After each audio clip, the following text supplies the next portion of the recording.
Magandang araw po sa inyong lahat. Ang kwentong inyong mapapakinggan ay tungkol sa batang si Darwin na isang pilantod mula nang siya ay isilang. Sa kabila ng kanyang kapansanan ay tumutulong pa rin siya sa malupit niyang lola na si Lola Biring. Araw-araw ay umaakyat siya sa bundok kasama ang matanda nilang kabayo na si Kalbo. At sa pagkamatay ng kabayo ni na Darwin, ay isang puting kabayo ang natagpuan niya sa bundok. May kakaibang naramdaman si Darwin sa naturang kabayo hanggang sa dumating ang mga gabi na nagsimulang matakot ang lahat ng mga tao sa kanilang baryo dahil sa pagsalakay ng isang nilalang. Ano ang kayang gawin ng isang pilantod na gaya ni Darwin upang iligtas ang kanilang baryo mula sa mga aswang? At anong tulong ang makukuha niya mula sa puting kabayo na natagpuan niya sa bundok? Ngunit bago po ang lahat, mga idol, huwag po nating kalimutang mag-subscribe, mag-like at i-hit ang notification bell sa aking YouTube channel na The Voice Addict at Apong Isaak, para sa mas marami pang makapigil hininga na kwentong aswang at katatakutan mula sa mundo ng kababalaghan. Umpisahan na po natin ang kwento. Umiiyak na umuwi sa kanilang bahay ang 11 taong gulang na batang si Darwin. Halos hindi siya makahinga dahil sa pag-iyak. Hawak niya sa isang kamay ang tali na nakakonekta sa kabayo niya na si Kalbo. Pinangalanan niya yon ng ganun dahil wala itong buhok. Sa isa naman niyang kamay ay tangan niya ang kanyang saklay na putol sa gitna. Kailangan ni Darwin ng saklay dahil isa siyang pilantod. Payat ang kaliwang binti at paa niya. Yun ay naging epekto nang magkaroon siya ng polio nung sanggol pa lamang siya. Nakita si Darwin ng kanyang Lola Biring. Imbis na maawa, ay napakunot ang noo ng matanda. Darwin, ano tumiiyak ka na naman? Hindi ba sabi ko, ayoko nang uuwi ka rito nang umiiyak? Inaway na naman po kasi ako ng mga bata. Hindi pa po sila nakontento sa panglalait sa akin. Napilantod po ako. Sinira pa po nila ang saklay ko. Bakit kasi hindi ka lumaban? Ang sabi ko sa'yo, kapag may nanunokso sa'yo ay lumaban ka. Hampasin mo na saklay mo, hampalusin mo. Kaya ka inaapi ng mga bata rito ay dahil hindi ka lumalaban. Pero Lola, paano naman po ako lalaban sa kanila? Pilay po ang isa kong paa, tapos ang dami pa po nila. Natatakot po ako na baka kapag nilabanan ko po sila, pagtulungan po nila ako at bugbugin. Ayan, yan pa ang isang problema sa'yo. Puro ka na lamang takot, takot, takot. Walang mangyayari sa buhay mo kung puro takot ang paiiralin mo. Paano na? Kapag namatay na ako, sige. Ano nang mangyayari sa'yo? Matatakot ka pa rin. Pwede po bang wag niyo na po akong pagalitan, Lola? Nasira na naman po ang saklay ko. Ayusin niyo naman po. Hindi na. Hindi ko na yan aayusin. Sawag-sawa na akong ayusin ang saklay mo na yan. Palagi na lamang nasisira. Ano po? Pero Lola, paano na po ako makakalakad kung wala po akong saklay? Pwes, masanay kang maglakad ng walang saklay. Total palagi yung sinisira ng mga bata. Kaya mas mabuti pang wag nang ayusin yung saklay mo. Mahihirapan po akong umakit sa bundok kung wala po akong saklay. Hindi ka pa marunong makaintindi. Ang sabi ko ay sanayin mo ang sarili mo na maglakad ng walang saklay. Sa kanong silbi ng kabayong yan kung hindi mo sasakyan? Pabihira kang bata ka. Sakyan mo yan kapag aakyat at bababa ka sa bundok. Napakasimple ang solusyon sa problema ba? Matuto ka ngang mag-isip At huwag mong inaasa ang lahat sa akin. Pero matanda na po kasi si Kalbo, Lola. May hihirapan po siya kapag sumakay po ako sa kanya. Hirap na nga po siya sa pagbubuhat ng mga gulay tapos dadagdag pa po ako. Kung ang kabayong yan ang mas iisipin mo kaysa sa sarili mo, aba, bahala ka. Sige na. Ayusin mo na ang mga gulay para maibenta ko na ang mga yan. Masyado ka nagsasayang ng oras. Walang imik na sinunod ni Darwin ang utos ng kanyang lola Biring. Huminto na siya sa pag-iyak habang awang-awa siya sa kanyang sarili. Kahit nahihirapang maglakad ng walang saklay, ay pilit pa rin siyang humakbang. Ilang beses siyang nabuwal, ngunit kahit isang beses ay hindi siya tinulungan ni Lola Biring. Nakataas ang noo na pinanood siya ng matanda hanggang sa makarating siya sa likod ng bahay. Itinali ni Darwin si Kalbo sa puno ng mangga. Kinuha niya ang upuan na siyang tinutungtungan niya upang kunin ang 2 tiklis na nasa likod ng kabayo. Nakakabit ang mga tiklis sa palangka o yung bagay na inilalagay sa likod ng kabayo para may upuan ang sasakay dito. Matapos maibaba ni Darwin ang mga tiklis, ay hinugasan niya na ang mga gulay sa balon. Meron siyang naani na pechay, mustasa, talong at okra. May maliit na lupa si Lola Biring sa bundok. Ang lupang yun ay ginawa nitong taniman ng iba't ibang klase ng mga gulay. Si Darwin ang umaakyat sa bundok para mag-ani, habang ang lola naman niya ang naglalako ng mga gulay na makukuha niya. Ang kabayong si Kalbo ang katulong ni Darwin sa pagdadala ng mga gulay pababa ng bundok. Matanda na si Kalbo nang mabili yun ni Lola Biring nung nakaraang taon. Matapos mahugasan ang mga gulay, ay inilagay na ni Darwin ang mga yun sa bilao. Kinuha na yun ni Lola Biring para ibenta. Magsaing ka mamaya ha. Dapat pagbalik ko ay nakaluto ka na. Baka naman unahin mo pa ang pakikipaglaro kay Rodel. Lola, hindi niyo pa muna aayusin yung saklay ko bago po kayo umalis? Hindi ba sinabi ko sa'yo kanina ay mag-aral ka ng maglakad ng walang saklay? Tigilan mo na nga ako at nasasayang ang oras ko sa'yo. Wala nang nagawa pa si Darwin nang umalis na si Lola Biring. Bumalik siya sa likod ng bahay at doon ay nilapitan at kinausap niya ang kabayong si Kalbo. Kalbo, paano na kaya to? Paano na ako makakakit ng bundok? Ngayong sira na naman ang aking saklay. Ayaw naman tong ayusin ni Lola Biring. Siguro nagsawa na siya sa pag-ayos ng saklay ko kasi maraming beses na itong nasira eh. Nagulat si Darwin nang marinig niya ang malakas na pagtawag ng nag-iisa niyang kaibigan na si Rodel. Hinayaan lang niya yon hanggang si Rodel na mismo ang nagtungo sa likod ng bahay.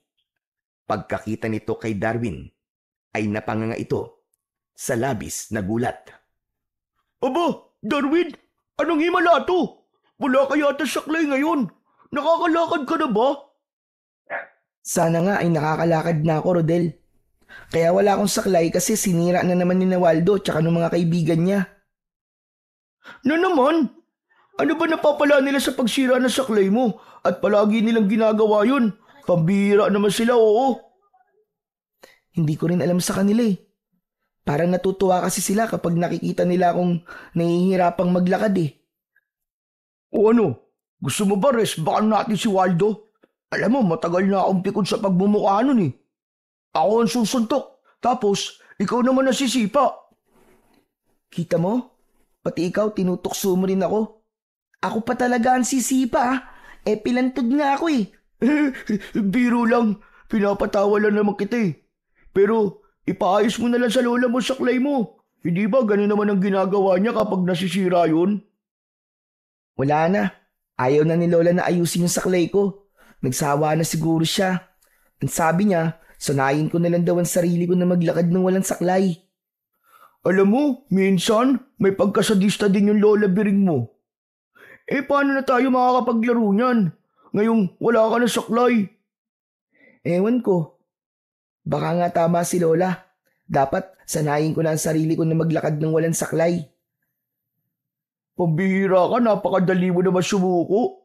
Nasa ba saklay mo? Ako na lang mag-aayos kung ayaw ni Lola Biring. Itinuro ni Darwin kay Rodel ang kinaroroonan ng kanyang saklay. Kinuha yun ni Rodel sa silong ng kubo at napapailing nito yung tinignan. Sige. Ako nang bahala rito. Nandito pa naman ang telang tinali rito ng lola mo. Kaya madali lang tong ayusin. Kaya mong ayusin yan? Yung hindi na mapuputol? Kaya kong ayusin. Pero hindi ko may papangako na hindi na mapuputol to. Ano ba tingin mo sa akin? Marunong mag-magic? Sinimulan ng ayusin ni Rodel ang putol na saklay ni Darwin. Muli nitong inikot ng mahigpit ang tali na siyang nagsosoporta sa saklay. Makalipas ang ilang sandali ay maayos na ulit yun at nakangiting inabot yun ni Rodel kay Darwin. Oh, kita mo na? Maayos na ulit. Wala ka nang dapat problemahin. Mabuti naman. Maraming salamat, Rodel ha. The best ka talagang kaibigan kahit kailan. Paano hindi ako magiging the best? Ako lang naman na nag-iisa mong kaibigan. De, biro lang. Baka masaktan ka na naman kasi isa lang ang kaibigan mo. O sige na, testingin mo na yung saklay mo. Sigurado ako na matibay ang pagkakagawa ko riyan. Kasi napakahigpit ng pagkakatali ko dyan eh. Tumango ng nakangiti si Darwin. Inipit na niya sa kanyang kilikili ang saklay at nagsimula siyang maglakad sa tulong nun. Ngunit isang hakbang pa lamang ang nagagawa niya nang muling naputol sa gitna ang saklay. Kaya naman, natumba sa lupa si Darwin. Aray! Aray ko! Aray! Oh, ano nangyari? Bakit nasira ka agad? Darwin, akala ko ba matibay nito? Isang hakbang pa nga lang nasira na kaagad. Hindi ko rin alam eh. Sigurado ko na maganda ang pagkakatali ko dyan. Akin na nga at aayusin ko na lang ulit.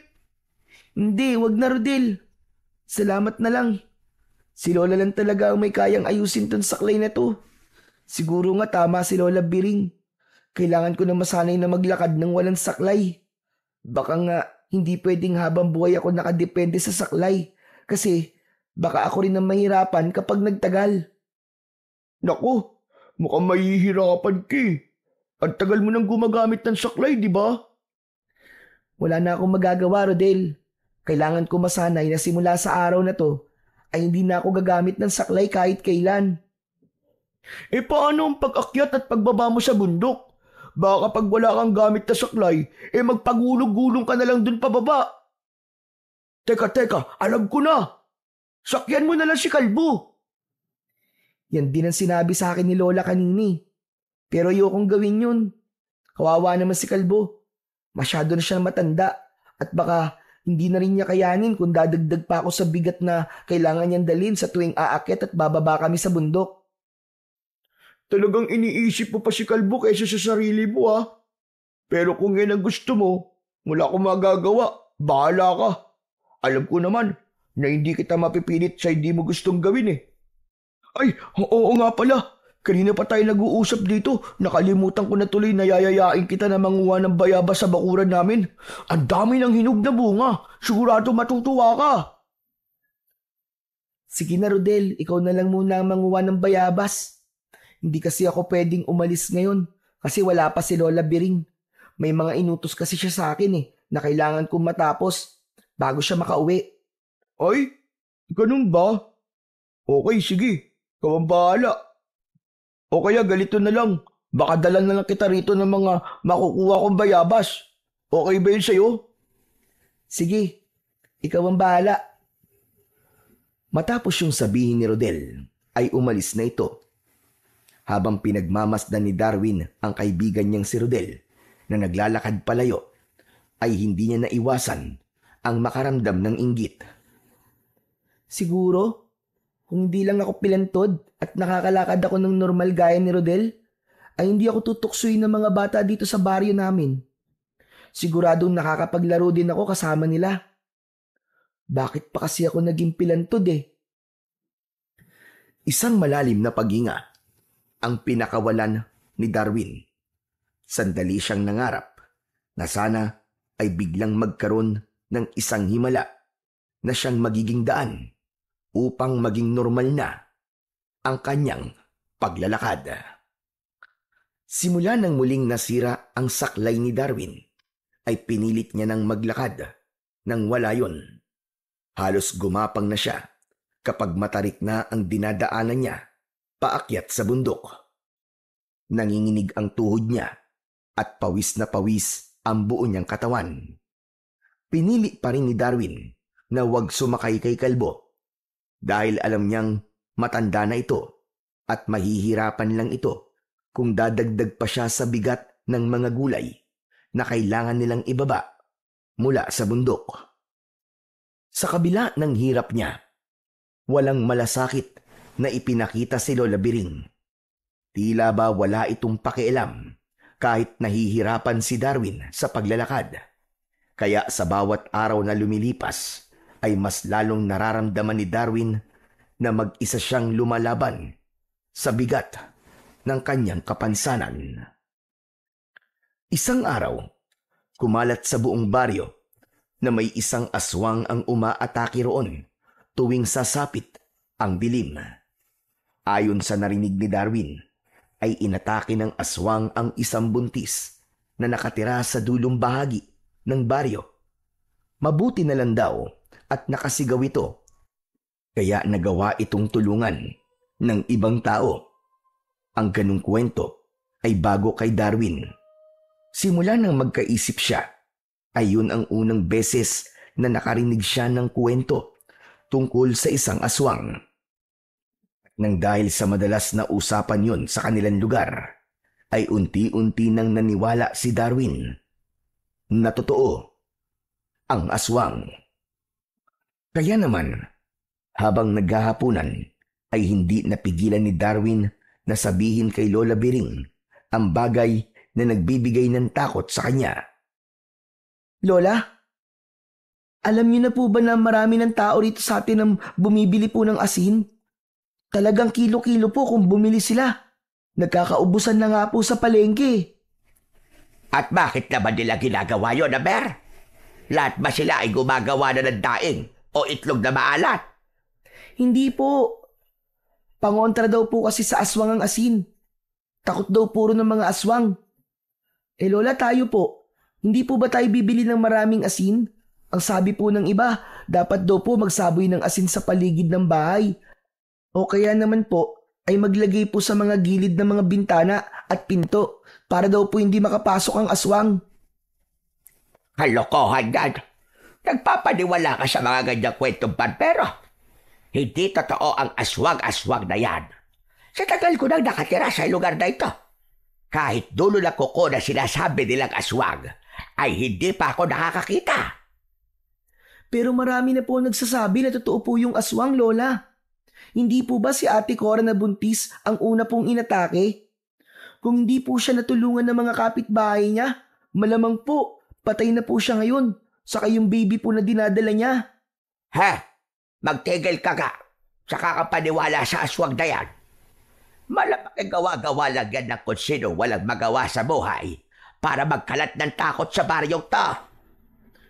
Pero wala naman po sigurong mawawala kung maniniwala po tayo, di ba? Kesa po, magsisi po tayo sa uli. Talagang magsisisi tayo sa huli kapag bumili tayo ng maraming asin tapos isasaboy at sasayangin lang natin. Alam mo ba, Darwin, kaya ka matatakutin ay dahil madali ka maniwala sa mga kwento-kwento lang. Sa akin ka maniwala dahil ako ang lola mo. Walang aswang. Hindi totoo ba kayon? Naiintindihan mo ba? Anging tango na lamang ang naisagot ni Darwin. Kahit ang totoo ay natatakot pa rin siya dahil wala silang proteksyon mula sa aswang. Naisip niya na baka biglang sumalakay sa kanilang bahay ang aswang dahil hindi sila nagsasaboy ng asin sa paligid. Sa nakalipas na araw ay mas lalong naging maingay ang kwento tungkol sa aswang.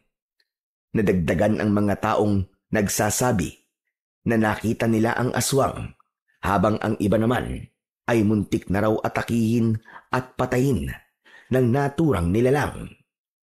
Nang dahil sa mga ganong kwento, ay mas lumala ang takot ni Darwin, lalo na sa tuwing sumasapit ang gabi. Kasabay nun ay patuloy pa ring nahihirapan si Darwin sa paglalakad ng walang saklay. Naging mabagal tuloy ang pagkilos niya nang dahil doon.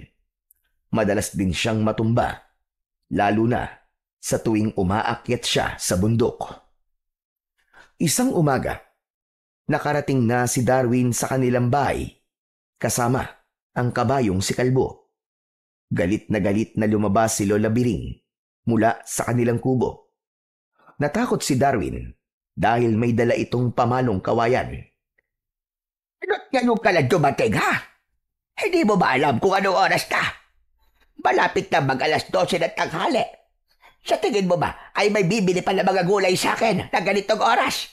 Kung karamihan sa mga tao ay nakapagluto na ng kanilang pagkain. Pasensya na po, Lola. Anong pasensya? Siguro nakipaglaro ka na naman kay Rodel, ano? Baka kung saan na naman kayo nagpunta, kaya ngayon ka lang nakauwi. Hindi po, Lola. Talagang mabagal na po akong maglakad ngayon kasi wala na po akong saklay. Hindi pa po kasi ako sanay maglakad nang walang ginagamit na saklay. Sandaling natahimik si Lola Biring. Inakala ni Darwin na papaluin siya nito gamit ang hawak nitong kawayan. Ngunit biglang itinapon ng matanda ang kawayan sa paanan ni Darwin. Yan ang gamitin mong tungkod para maging mas mabilis ang paglalakad mo. Pero hindi po ako sanay sa tungkod eh. Mas sanay po ako sa saklay. Baka po pwedeng ayusin niyo na po ang saklay ko, Lola, para mas mabilis na po ako maglakad. Napaka-arte mo. Magpasalamat ka nga at meron kang tungkod kesa wala. Saka mas mabuti na ganyan. Para kapag nasira ay madaling palitan. Sige na. Ayusin mo na mga gulay sa likod at para maibenta ko na mga yan. Kapag yan hindi na ubos ngayon, ipapalamon ko ang lahat ng yan sa'yo. Buisit na batay ka. Bagsak ang balikat na kinuha ni Darwin ang kawayan at ginamit niya yung tungkod habang naglalakad. Hirap pa rin siya dahil hindi yun gaya ng saklay na mas madaling nasusuportahan ang kanyang bigat. Ngunit ganun pa man, pinilit pa rin niyang gamitin ang tungkod upang hindi na siya pagilitan ni Lola Biring. Simula nang magkaisip si Darwin, ay si Lola Biring na ang kanyang kasama. Wala siyang nakilalang nanay at tatay. Ayon sa lola ni Darwin, sanggol pa lang siya nang mamatay ang kanyang mga magulang. Nagkaroon daw ng napakalakas na bagyo at tinangay ng rumaragas ang baha ang kanyang ama at ina. Walang buhay na nang matagpuan ang dalawa habang nakabaon sa putik. Kaya sabik si Darwin sa pagmamahal mula sa isang ina at ama. Kahit kailan ay hindi niya yon naramdaman. Ang bagay na yon ang dahilan kung bakit malaki ang inggit niya sa mga bata sa lugar nila na kumpleto ang pamilya. Siya kasi, kahit kasama niya si Lola Biring, ay hindi niya maramdaman na mahal siya nito. Madalas itong nakasigaw sa kanya at tila sinasadya nito na palagi siyang pahirapan. Isang umaga, bumaba si Darwin ng bundok kasama si Kalbo. Punong-puno ng mga gulay ang 2 tiklis na nakakabit sa likod ng kabayo. Ramdam ni Darwin ang hirap ng matandang kabayo dahil mas mabagal yung maglakad dahil sa dami ng dala nito. Pasensya ka na, kalbo kung marami kang dala ngayon, kung nabibigatan ka. Kailangan na kasing anihin ng mga gulay kasi baka mabulok na ang mga yun eh. Hayaan mo, pag uwi natin, ay papakainin at papainumin kita kagad. Nagpatuloy si Darwin sa paglalakad hanggang sa nakarating na sila sa mismong baryo. Agad na nilukob ng takot si Darwin. Nang humarang sa dinadaanan niya ang mga batang palaging nanunukso sa kanya. Nasa unahan ng mga yon si Waldo na palaging nangunguna sa panunukso kay Darwin. Mas lalo pa siyang natakot dahil may dalang mga bato ang mga bata. Waldo, baka pwedeng wag niyo na muna akong tuksuin ngayon Kailangan na naming makauwi ni Kalbo kasi pagod na siya Napapagod din pala ang kabayo mo Oo naman, hindi lang naman tao nakakaramdam ng pagod, kundi pati na rin ang mga hayop. Aba, teka, tungkod na pala ang gamit mo ngayon Dapat pala ay Lolo Darwin na ang itawag namin sa'yo. Ay hindi, mas maganda kung Lolo Pilantod. Lolo Pilantod, tama! Pwede po bang magmano po sa inyo? Nagulat si Darwin nang biglang inagaw ni Waldo ang kanyang tungkod at itinapon ito yon sa malayo. Nawalan ng balanse bigla si Darwin, kaya napaupo siya sa lupa. Waldo, grabe ka naman! Bakit mo ginawa yun? Inaano ba kita? Wala lang. Trip ko lang, bakit? Nakakatuwa ka kasing paglaruan Mukha ka kasing kawawang kawawa. Hindi ba kayo napapagod sa ginagawa niyo sa akin? Hindi pa ba kayo masaya na ilang beses niyo na akong tinutokso at pinapahirapan? Magpasalamat na nga lang kayo na wala kayong kapansanan gaya ng sa akin. Nagpapasalamat kami kasi hindi kami pilantod na kagaya mo. Pinilit ni Darwin ang tumayo. Hindi na siya nagsalita sapagkat alam niya na kahit anong sabihin niya ay hindi siya maiintindihan ni Waldo. Kumapit si Darwin sa tali ni Kalbo hanggang sa tuluyan na siyang nakatayo. Malakas na tumawa si Waldo. Tila sa pagkakataon na yon ay nagalit na si Kalbo at sisipain sana si Waldo. Ngunit mabilis itong nakaiwas. Aba, lumalaban na yung kabayo mo ngayon Ipinagtatanggol lang niya ako. Parang awa niyo na, Waldo. Huwag niyong sasaktan si Kalbo. Matanda na siya at mahina na. Matanda at mahina na pala. Pero bakit pinagtatrabaho mo pa? Saka, paano kung tinamaan ako ng sipa ng kabayong yan? Mapapa-hospital mo ba ako? Hindi pwedeng hindi ako makaganti sa kabayo mo. Sinimulan ni Waldo ang pagbato sa kabayo ni Darwin at sinundan yun ng iba pang mga bata. Pinaulanan ng mga yun ng bato ang kawawang kabayo.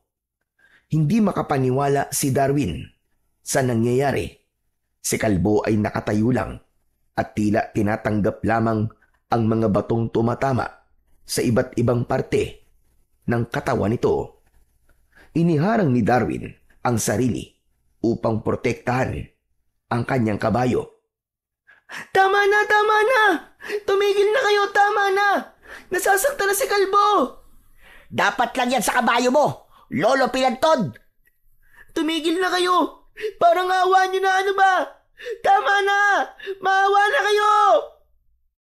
Hanggang sa isang bato ang tumama sa noo ni Darwin na nagbigay sa kanya ng sugat. Umagos ang dugo mula roon, papunta sa kanyang muka. Bagya siyang nakaramdam ng pagkahilo at saglit na nanlabo ang kanyang paningin. Ngunit nanatili siyang nakatayo upang protektahan si Kalbo. Hanggang sa dumating si Rodel kasama ang alaga nitong aso na kulay itim. Nakatali yun, pero binitiwan nito ang tali. Lagim, lapain mo ang mga batang yan. Unahin mo si Waldo kasi amoy na kulob na higaan. Galit na sinugod ng aso ni Rodel na si Lagim ang mga bata. Natakot ang mga yon at tumakbo ang mga yon palayo kasama si Waldo. Nang wala na sina Waldo, ay nilapitan kagad ni Rodel si Darwin. Hala, ang daming dugo na sugat mo. Ayos lang ako. Si Kalbo, siya ang napuruhan. Oo nga, ang dami niyang sugat. Napakasama talaga ng ugali ng Waldo na yun. Sumusobra na siya. Kailangan ko na siyang maiuwi para malagyan na ng gamot ang mga sugat niya. Salamat pala, Rodel ah. Kung hindi ka dumating, malamang hanggang ngayon ay binabato pa rin kami ni Waldo. Pero hindi mo na dapat sila pinahabol sa aso mo. Huwag ka mag-alala kasi hindi nangangagat si Lagim. Nanglala pa lang. Hindi, biro lang. Tinakot ko lang si Waldo. Ang mabuti pa ay umuwi na tayo sa inyo. Kailangan ding magamot yung mga sugat mo. Inuwa ni Rodel ang tungkod na kawayan at ibinigay nito yun kay Darwin. Inalalayan siya ni Rodel sa paglalakad. Ngunit imbis na mag-alala si Darwin sa kanyang sarili, ay mas nag-alala siya para sa alaga niyang kabayo na si Kalbo. Kapansin-pansin na tila nanghihina yon dahil maraming beses yung huminto sa paglalakad na parabang pinipilit lang nitong ihakbang ang mga paa nito. Nang makarating na sila sa bahay ni na Darwin, ay biglang nabuwal si Kalbo. Malakas yung bumagsak sa lupa at habol nito ang paghinga. Nilukob ng labis na pag-aalala si Darwin. Umupo siya sa tabi ng kabayo at hinawakan niya ang katawan nito. Hindi na napigilan ni Darwin ang mapaiyak sa labis na pag-aalala. Kalbo, huwag mo kong iiwan ha. Huwag kang mamamatay ha. Lumaban ka, Kalbo. Parang nangihina na talaga siya, Darwin. Kalbo, pakiusap. Lumaban ka naman oh. Parang awa mo na, Kalbo. Huwag kang mamamatay. Biglang lumabas si Lola Biring mula sa kanilang kubo. Bagamat nagulat ito nang makita ang nakahandusay na kabayo, ay mas pinili pa rin ito ang magalit kay Darwin. Darwin, ano't napakalakas ng pag-iyak mo? Nakakahiya ka sa mga kapitbahay. Baka isipin nila na namatayan ka. Lola, parang ganun na nga po. Di niyo po ba nakikita na parang mamamatay na po si Kalbo? Tsaka talagang inuna niyo pa pong pagalitan si Darwin kaysa mag-alala kasi puno na po ng dugo ang mukha niya. Mukhang hindi pa naman mamamatay ang apo ko eh. Saka ano bang nangyari? Pinagbabato po ni na Waldo si Kalbo. Siyempre, prinotektahan po ni Darwin si Kalbo. Kaya pati po siya ay tinamaan ng bato. Ganun naman pala eh. Kasalanan mo naman pala. Kaya ka nagkasugat sa noo, Darwin. Sino ba naman kasing nasa matinong pag-iisip ang ihaharang ang sarili sa binabatong hayop? Pero hindi lang po basta hayop si Kalbo. Kaibigan ko po siya. Saka siya po ang tumutulong sa atin sa pagkuha po ng mga gulay. Kung hindi po dahil sa kanya, wala po tayo may bibentang gulay. Hayaan mo nang mamatay na si Kalbo. Matanda naman na talaga yan. Pumasok ka na sa loob at lilinisan ko ang sugat mo. Ayoko po. Si Kalbo po muna ang unahin niyo. Hindi na po siya gumagalaw, Lola. Bihira itong batang ito. Veterinaryo ba ako para ako gumamot sa kabayong yan? Kung ayaw mo linisan at gamutan ko ang sugat mo ay bahala ka sa buhay mo. Basta't wag mo ko sisisiin kapag na-infection yan. Umalik na si Lola Biring sa loob ng kubo. Kahit konting pag-aalala mula sa matanda ay walang naramdaman si Darwin. Patuloy sa pag-iyak si Darwin sa tabi ni Kalbo. Hindi niya alam kung ano ang gagawin niya ng sandaling yon. Para sa kanya ay hindi lang isang kabayo si Kalbo. Kaibigan ang turing niya rito at yun ang hindi naiintindihan ni Lola Biring. Sa kasamaang palad, tuluyan na ngang binawian ng buhay ang kabayong si Kalbo sa araw na yon. Ang gusto sana ni Darwin ay ilibing ang kabayo, ngunit tinutulan yon ni Lola Biring. Agad na naghanap ang matanda ng bibili ng patay na kabayo para sa karne nito, at nang makahanap ito ay ibinenta nito si Kalbo. Labis ang pagluluksa ng batang si Darwin dahil sa pagkawala ng kanyang kabayo na mahigit 3 taon niyang nakasama. Kaya naman hanggang sa hapunan ay umiiyak siya. Halos hindi niya magawang galawin ang kanyang pagkain dahil wala siyang gana. Ano ba, Darwin? Pwede ba tumigil ka na sa pag-iyak mo? Kung iiyak ka lang sa harap ng pagkain ay mas mabuti pang lumabas ka na muna. Malungkot lang po kasi ako. Kasi wala na po si Kalbo. Hayaan mo. At kapag nakakita ako ng murang kabayo, ay bibili ako kahit hulugan para matahimik ka na sa pag-iyak-iyak mo na yan. Kasi hindi ka na nakakatuwa. Hindi po mapapalitan ng kahit sinong kabayo si Kalbo, Lola. Kaibigan ko po siya. Saka dapat po ay pumayag na lang po kayo na ilibing po natin siya kesa sa ibenta. Hindi ka ba nag-iisip?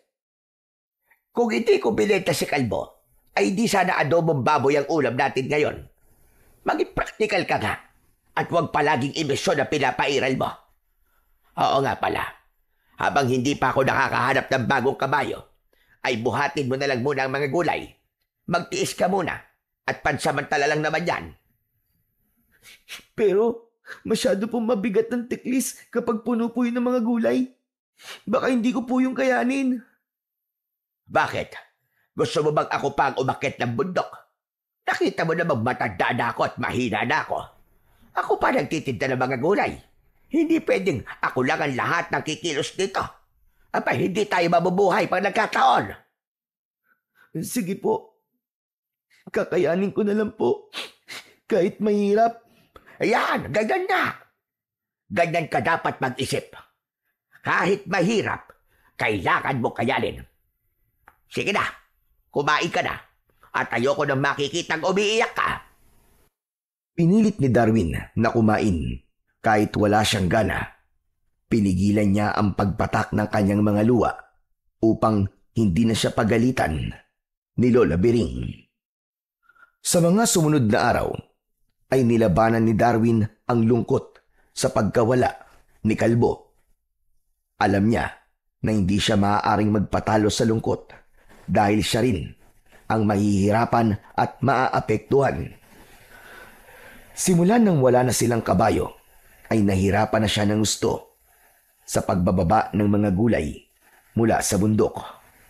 Maraming beses niyang inisip na sumuko, ngunit alam niya na walang lugar ang pagsuko sa buhay, lalo na't mapapagalitan siya ni Lola Biring sa sandaling magreklamo siya o maglabas ng hinaing dito. Isang araw, habang hila ni Darwin ang isang tiklis na puno ng mga gulay, ay lumapit si Rodel sa kanya. Agad siya nitong tinulungan dahil nakita nitong hirap na siya. Hanggang ngayon ba ay wala pa rin kayo nakukuha ang bagong kabayo? Wala pa rin, Rodel eh. Ang sabi ni Lola ay maghanap siya ng kabayo na hulugan. Pero hanggang ngayon, wala pa siyang nahanap. Kawawa ka naman pala. Ibig sabihin, ikaw na mismo nagbababa ng mga gulay mula sa bundok? Hindi ba naaawa si Lola Biring sa'yo? Buti sana kung hindi ka pilantod, tapos ang payat-payat mo pa. Paano? Wala rin kasi pwedeng gumawa ng ginagawa ko. Matanda na si Lola at mahihirapan na siyang bumaba ng bundok kung may dala siyang mga gulay. Mabigat to eh.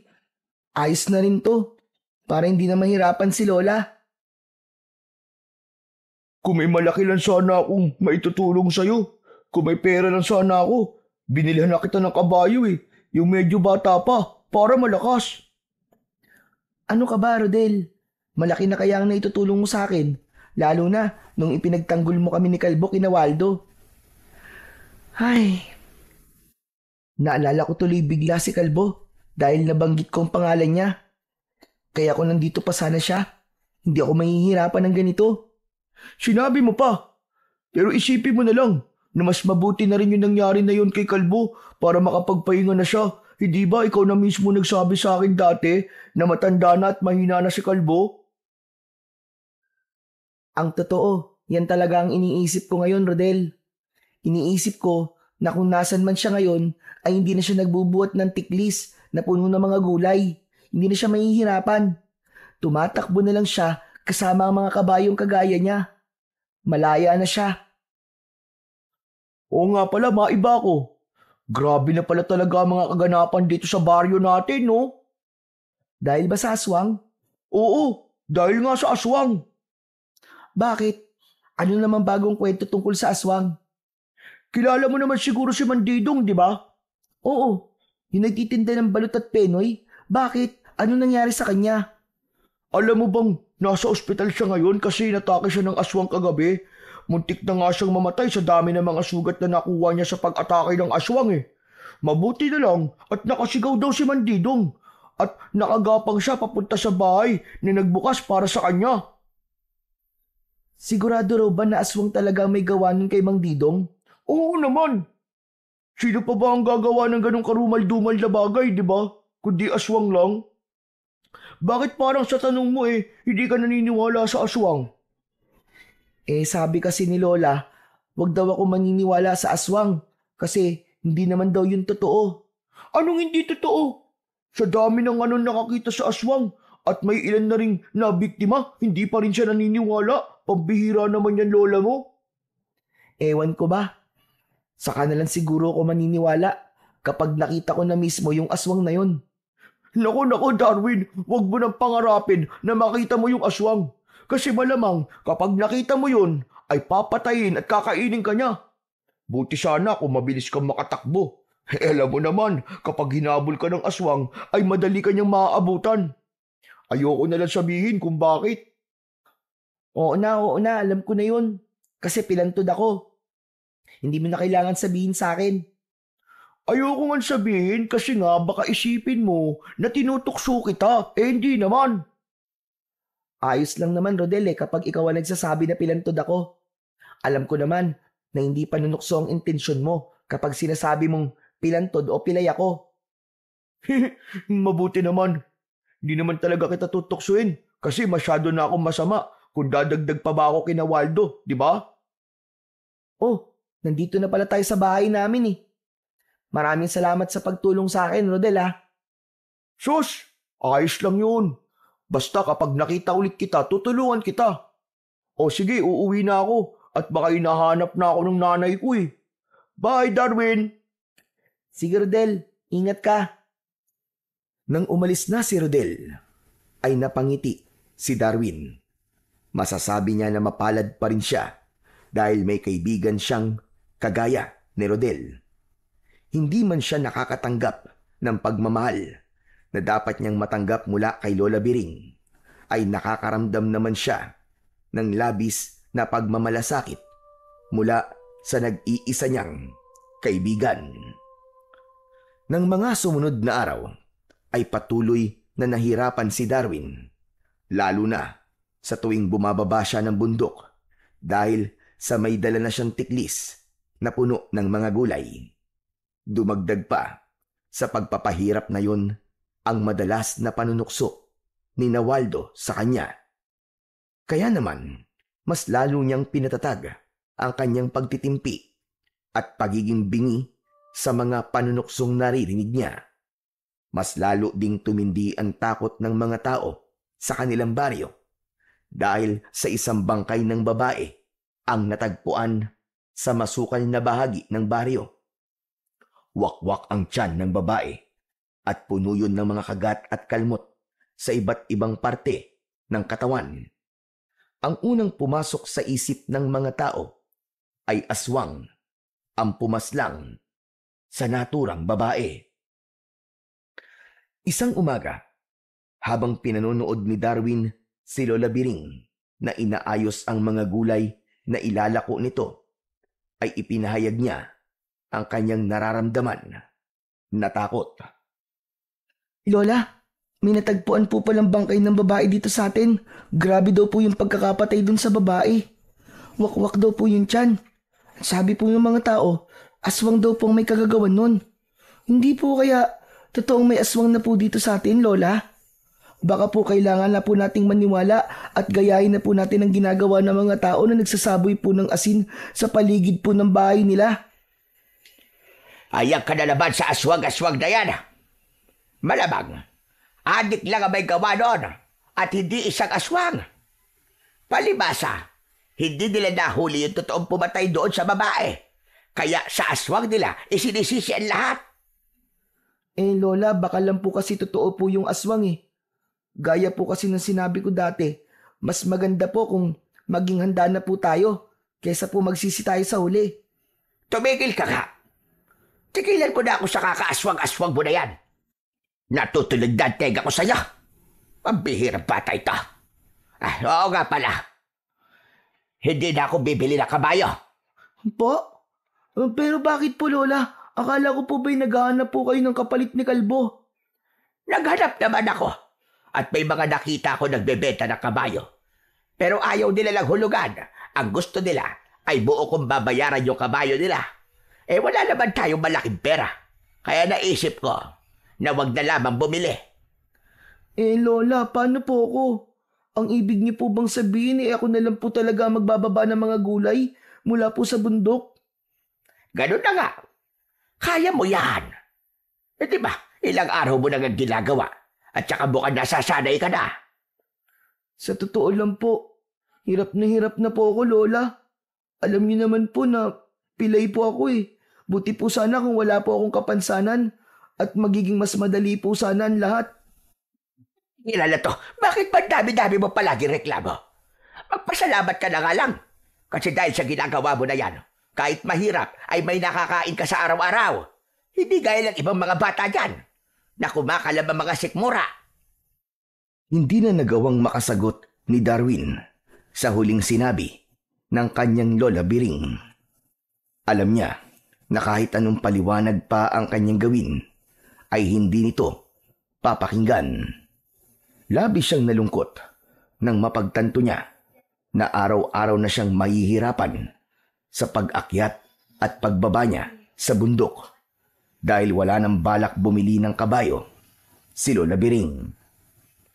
Nang sumunod na araw ay maagang nagising ang batang si Darwin. Matapos nilang mag-almusal ng kanyang lola, ay dinala niya na ang tiklis at nagtungo sa lupa nila sa bundok. Nagdilig muna siya ng mga tanim nila roon at isinunod niya ang pag-aani sa mga gulay. Habang abala siya sa pagpitas ng mga kamatis, ay natigilan siya nang makarinig siya ng halinghing ng kabayo sa kung saan. Nagtatakang lumingon sa paligid si Darwin. Inakala niya na nagkamali lang siya ng pagkakadinig. Ngunit nang muli niyang narinig ang halinghing ng kabayo, ay napagtanto niya na hindi yun isang guni-guni. Tuluyan nang tumayo si Darwin at muli siyang luminga. Kalbo? Kalbo, ikaw ba yan? Minumulto mo ba ako, Kalbo? Huwag mo naman akong multuin. Kahit kabayo ka, ay matatakot pa rin ako sa'yo. Sa pangatlong pagkakataon, ay narinig ni Darwin ang halinghing ng kabayo. Naging sunod-sunod na yon hanggang sa nagduda na siya na kaluluwa yun ni Kalbo na nagpaparamdam sa kanya. Kahit imposible na magkaroon ng kabayo sa bundok sa oras na yon, ay nagdesisyon pa rin si Darwin na hanapin ang naturang kabayo. Sinundan niya ang tunog ng kabayo hanggang sa nakita niya ang isang puting kabayo na nasa ilalim ng isang malaking puno. Teka, totoo ba to? Paano nagkaroon ng kabayo rito? Nilapitan ni Darwin ang kabayo. Napansin niya na hindi yun makaalis sa kinatatayuan nito. Isa-isa niyang tinignan ang mga paa ng kabayo. Nakita niya na ang kaliwang paa nito ay nakaipit sa dalawang may kalakihang mga bato. Naku, ano ba nangyari sa'yo at naipit ang paa mo dyan? Teka, sandali, tutulungan kita ha. Basta wag mo akong sisipain ha. Hindi naman kita sasaktan eh. Nandito ako para tulungan ka. Huwag kang malikot ha. Ilit na tinanggal ni Darwin ang isang bato na umiipit sa paa ng kabayo. At nagtagumpay siya. Nang makawala na ang isang paa ng kabayo, ay bigla yung tumakbo pababa ng bundok hanggang sa tuluyan na yung nawala sa kanyang paningin. Napatingin si Darwin dahil nakatulong siya sa isang hayop na nangangailangan ng tulong. Muli siyang napatingin sa mga bato kung saan naipit ang paa ng kabayo. Napakunot-noo siya nang may isang kakaibang bagay ang naroon. Kinuha niya yon at doon niya nalaman na yon ay isang sapatos ng kabayo. Hala, sapatos to ng kabayo ah. Natanggal siguro to sa paa niya. Pero parang kakaiba yata ang sapatos ng kabayo na to. Napakalinis niya at ang kintab-kintab. Paano ko naman to ibabalik dun sa kabayo na yun kung tumakbo na siya? Hanggang sa nagdesisyon si Darwin na itago na lamang ang sapatos ng kabayo at kapag muli niyang nakita yung kabayo ay sa kanya ibabalik. Marunong naman siyang maglagay ng ganun dahil ginagawa niya yon kay Kalbo nung buhay pa yon. Nang makabalik na si Darwin sa kanilang bahay ay hinugasan niya na ang mga gulay na kanyang inani. Matapos yon ay inayos na yon ng kanyang lola Biring at saka ito umalis para ibenta ang mga yon. Nang mag-isa na si Darwin ay hinugasan niya na ang mga pinagkainan nila kaninang umaga. Habang abala siya sa kanyang ginagawa ay natigilan siya nang makarinig siya ng halinghing ng kabayo sa labas ng kanilang kubo. Iniwanan ni Darwin ang kanyang ginagawa at nagmamadali siyang nagtungo sa labas. Nanlaki ang mga mata niya nang makita ang isang puting kabayo na nakita niya rin kanina sa may bundok. Nakatayo yun sa harapan ng kanilang kubo. Hindi makapaniwalang nilapitan ni Darwin ang puting kabayo. Anong ginagawa mo rito? Paano mo nalaman kung saan ako nakatira? Oo nga pala. Nakuha ko yung sapatos mo. Dito ka lang ha. Kukunin ko lang sa loob at ikakabit ko sa paa mo. Bumalik si Darwin sa loob ng kanilang kubo. Kinuha niya ang sapatos ng kabayo mula sa kahon kung saan nakalagay ang kanyang mga damit. Binalikan niya ang puting kabayo. Una niyang tinignan ang kaliwang paa nito sa hulihan. Pero nagtaka siya dahil meron itong sapatos doon. Isa-isa niyang tinignan ang iba pang paa ng kabayo at lahat yon ay merong sapatos. Napakamot sa likod ng ulo ang batang si Darwin dahil sa labis na pagtataka. Ang bihira. Paano nangyari yun? Sa iba talaga tong sapatos na to?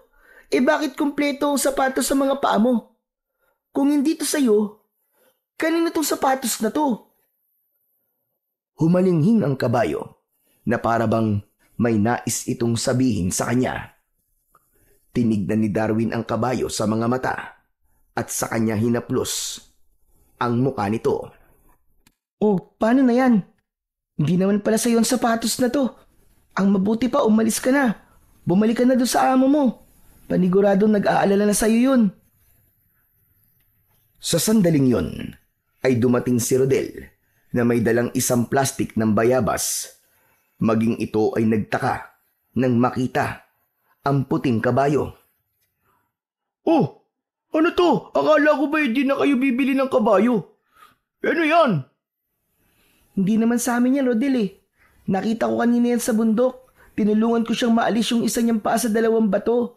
Tapos nagulat na lang ako, nandito na siya sa bahay. Baka naman sinundan ka niya. Ibig sabihin, ikaw na ang amo niya ngayon. Hindi rin, Rodel. Tignan mo nga ang kabayo na yan, napakalinis at ang ganda ng balahibo. Halatang may nag-aalaga sa kanya. Kaya paniguradong meron siyang amo. Pero wala namang may puting kabayo dito sa baryo natin Malay mo sa kabilang baryo o kung saan baryo. Kaya nga sabi ko sa kanya, umuwi na siya Ha? Anong tingin mo dyan, pusa? Nakapag umalis sa bahay nagagawa pang makabalik. Ang mabuti pa, habang wala pang naghahanap dyan sa kabayo na yan, ay alagaan mo muna. Pwede mo rin gamitin yan sa pagbababa mo ng gulay, di ba? Payag ako na dito muna siya para alagaan ko habang wala pang naghahanap sa kanya. Pero hindi ko siya gagamitin sa trabaho ko. Sa ganda ng kabayong to, sigurado ko na hindi siya sanay sa mga ganong gawain. Sige, ikaw ang bahala. Pero teka, ano kaya ang pangalan niya, no? Dapat ay bigyan mo siya ng pansamantalang pangalan kahit papano. Bakit ko pa gagawin yun? Ikaw na rin na nagsabi na pansamantala lang naman siya rito. Kapag binigyan ko siya ng pangalan, paniguradong mapapalapit ako sa kanya. Paano kapag dumating na yung tunay niyang amo at kinuha na siya sa akin? Masasaktan lang ako pag nagkataon. Ang KJ mo naman. Kung ayaw mo siya bigay ng pangalan, ako na lang ang magbibigay ng pangalan sa kanya. Dapat yung kakaiba at hindi pangkaraniwan. Teka, sandali. Ano kaya ang magandang pangalan? Alam ko na. Puti. Puti ang pangalan niya. Total, napakaputi niya. Puti? Talagang pinag-isipan mo Wala na bang iba? Yun na lang talaga ang kaya ng utak ko Ano magagawa ko? Saka bagay naman sa kanya kasi ang puti di ba tignan mo, napakaputi ng balahibo niya Sa bagay. O sige. Pansamantala lang naman siya rito Kaya hindi ko na dapat pag-isipan pa ang pangalan niya. Sige. Puti na ang pangalan ng kabayong ito. Humalinghing ang kabayo at itinaas nito ng sandali ang mga paa sa unahan. Natawa sina Darwin at Rodel dahil tila sumang-ayon ang kabayo sa pangalang ibinigay dito ni Rodel. Kita mo na, mukhang nagustuhan ni Puti ang pangalang ibinigay ko sa kanya. Napatalon siya sa tuwa Hindi maintindihan ni Darwin, pero habang nakatingin siya sa kabayong si Puti, ay parabang napakatagal niya na itong kasama. Magaan ang loob niya sa kabayo at alam niya na ganun din ito sa kanya. Ngunit ang kasiyahan niya ay biglang nawala nang pumasok sa isipan niya si Lola Biring. Hindi niya kasi alam kung ano ang magiging reaksyon ng lola niya kapag nakita nito ang kabayong si Puti. Habang hinihintay ni Darwin ang pagdating ni Lola Biring, ay walang pagsidlan ang kanyang kabang nararamdaman. Kahit inisip niya na magiging positibo ang reaksyon ng kanyang lola, ay hindi pa rin niya maalis ang kaba sa dibdib niya. Nang sumapit na ang 12:00 ng tanghali, ay nagsimula ng maghain ng pagkain si Darwin. Alam niya na anumang oras ay darating na si Lola Biring sa kanila. Hanggang sa narinig na niya ang malakas na pagtawag ng lola niya mula sa labas ng kanilang bahay. Mabilis na kinuha ni Darwin ang kanyang tungkod, nakawayan at saka siya lumabas. Darwin! Kanino kabayo ito? Bakit nandito to sa bakuran natin? Lola, hindi ko rin po alam kung kanino yan Nakita ko po siya kanina sa bundok. Tapos, nung nakaalis na po kayo, ay nakita ko na lang po siya dyan. Nagtataka nga po ako kung paano niya po ako nasundan dito sa bahay natin Nako, paniguradong merong may-ari ng kabayong yan. Hindi mo makilala kung kanino yan. Hindi nga po, Lola. Ang sabi po ni Rodel ay wala naman daw pong may puting kabayo dito sa baryo natin. Kaya baka nasa ibang baryo po ang may-ari ng kabayo na yan. Pinangalanan pa nga po ni Rodel na puti ang kabayo na yan, Lola. Puti? Abay bagay naman kasi yun sa kulay niya. Ang mabuti pa ay ilagay mo na yan sa likod ng bahay natin para walang makakita sa kabayo na yan. Ano po? Bakit ayaw niyo pong makita yan ng ibang tao? Ang ayaw kong makakita dyan ay ang may-ari sa kabayong yan. Hindi dapat yan makita ng amo niya. Ayaw ang nakakita sa kanya. Kaya sa atin na yan ngayon. Kaya kapag may naghanap ng puting kabayo dito, ang sasabihin mo ay wala kang nakita. Pero Lola, mali po ang naiisip niyong gawin. Baka po karmahin po tayo pag nanakaw po yun eh. Talagang iniisip mo pa, Karma. Ang isipin mo ay may magagamit ka na sa pagbaba ng mga gulay mula sa bundok. Ayaw mo ba nun? Hindi ka na mahihirapan. Hindi ba yan ang inireklamo mo sa akin nung nakaraan? Hindi na nga po natin siya ibabalik sa totoo niyang amo tapos pagtatrabahuhin pa po natin siya. Sa impyerno na po ang punta natin yan kapag namatay po tayo, Lola. Tumigil ka, bata ka. Kung hindi pabaya ang may-ari ng kabayong yan, abay hindi yan mapupunta sa atin, hindi yan mawawala. Tayo ang nakakita dyan. Kaya sa atin na yan, tapos. Ang gusto ko ay gamitin mo yan sa pagbababa ng mga gulay mo mula sa bundok para maging mabilis ang pagdala mo rito ng gulay. Hindi mo ba napapansin na simula lang mamatay si Kalbo ay tanghali na akong nakakapagtinda at palaging maraming natitira sa mga gulay? Lola, pero mali po talaga yung naiisip niyong gawin natin eh. Alam mo, hindi ka mapapakain ng pagiging mabait mo. Basta, sundin mo na lang ang sinabi ko sa'yo. Huwag ka na magsalita na kung ano-ano dyan. Kung hindi, masasaktan ka talaga sa akin. Nagkakaintindihan ba tayo?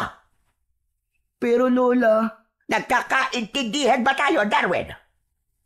Opo, susundin ko na po ang mga sinabi niyo.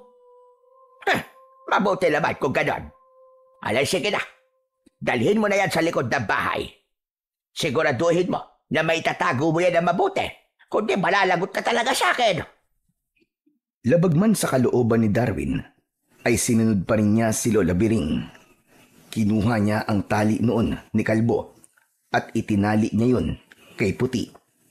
Matapos yun, ay dinala na niya ang kabayo sa likod ng kanilang bahay at itinali niya yon sa puno kung saan niya itinatali noon si Kalbo.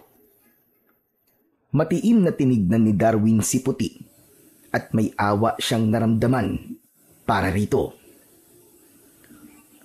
Puti, alam ko na malungkot ka ngayon kasi hindi mo kasama ang amo mo.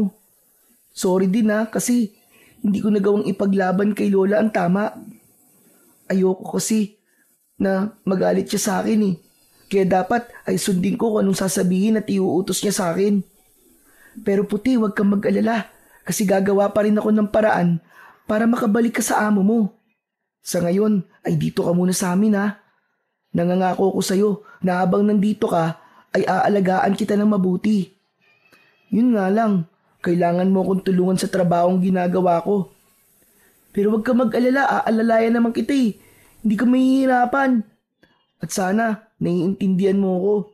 Basta, aalagaan kita. Yan ang may papangako ko sa'yo. Hinaplos ni Darwin ang muka ng kabayong si Puti. Hindi man lang yun pumalag at sa paraan ng pagkakatingin ng kabayo sa kanya ay parabang naiintindihan siya nito. Simula noon ay isinasama na ni Darwin si Puti sa bundok. Ito na ang nagdadala ng tiklis na may laman na mga gulay pababa ng bundok. Inakala ni Darwin na hindi sanay sa ganoong gawain si Puti.